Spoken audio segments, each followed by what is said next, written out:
নমস্কাৰ বন্ধু বান্ধৱীসকল, কি খবৰ? আশা কৰিছোঁ আপোনালোক সকলো ভালে কুশলে আছে। প্ৰস্তুতি ভিডিঅ'ছৰ নতুন এটা ভিডিঅ'লৈ আপোনালোকক পুনৰবাৰ বহুত বহুত স্বাগতম জনাইছোঁ। আৰু আজি ৰাতিপুৱা অকণমানি ভিডিঅ' এটা আৰম্ভ কৰি লৈছোঁ। আপোনালোকক দেখাম আমাৰ ঘৰৰ ওচৰত এজোপা গছ দেখিছেনে? ওপৰত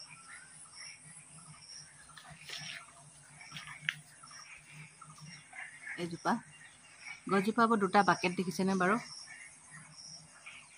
আৰু এই বাকেটকেইটা কিয় লগাই থৈছে আপোনালোকে গম নাপাব চাগে, কাৰণ গছজোপা মানে এজোপা কি গছ জানো, উৰ্জুত গছ নে কিবা বুলি কৈছিলে। তো গছজোপা মানে কি হ'ল, কাটিলে ডালকেইটা, আৰু ডালকেইটা কটাৰ পিছত গছজোপা ফালিব মানে ফালিব।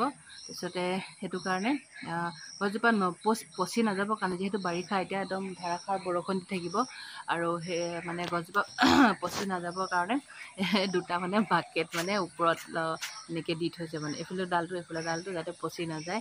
অহা বছৰকৈ ফালিব মালিকে।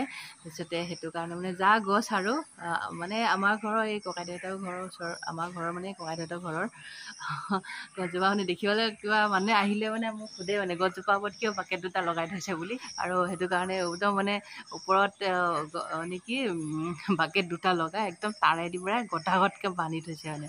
তো সেইটো কাৰণে মই এটা ভিডিঅ' কৰি দিলে আচৰিতো হয় মানে, কিয় ইমান ওপৰত বাকেটকেইটা লগাই থৈছে বুলি ভাবে মানে। তো মানে কি হ'লে অহা বছৰকৈ ফালিবৰ কাৰণে মানে যাতে গছজোপা পচি নাযায়, কাৰণ পানী পৰিলে ভিতৰে যেতিয়া পানী সোমাই যাব, এতিয়া গছজোপা হয়তো পচি যাব পাৰে, কাৰণ ইমান দামী গছ এজোপা, ইয়াতে কাঠ ঢেৰ ওলাব। তো সেইটো কাৰণে মানে কি হৈছে, সেই ককাইদেউহঁতে কি হৈছে ওপৰত মানে বাকেট দুটা তেওঁ লগাই পেলাই থৈ দিছে, একদম তাৰে পৰা কটাকটকৈ বান্ধি থৈছে। আৰু মানুহে আমাৰ ঘৰলৈ কোনোবা আহিলে সোধে মানে, তো এইজোপা কাৰ গছ? মই বোলো যাৰ সীমাত আছে তেখেতলোকৰ গছ। বোলো কিয় ওপৰত বান্ধি থৈছে মানে বাকেটকেইটা থৈ দিছে বোলে, মানে আহিলে চকু পৰে ন। তাৰপৰা মই বোলো এইটো কাহিনী এটা আছে বোলে, এনেকুৱা কাহিনী বুলি তো কৈ পেলাই মানে সেইটো মই আজি পটককৈ বোলো চাই পেলাই হাঁহি উঠিছে মোৰ। তো সেইকাৰণে ভিডিঅ' এটা কৰি দিলোঁ। আৰু আপোনালোকেও যদি এনেকৈ গছ কাটিলে মানে যদি পচি নাযাবৰ কাৰণে পিছত ফলাবলৈ যদি হয়, এনেকৈ ওপৰত বাকেট ৰাখি পেলাই একদম মানে পূৰা ধুনীয়াকৈ ৰাখিব পাৰিব। তাৰেদি বান্ধি দিব, বতাহ চতাহলৈ উৰি নাযায় আৰু।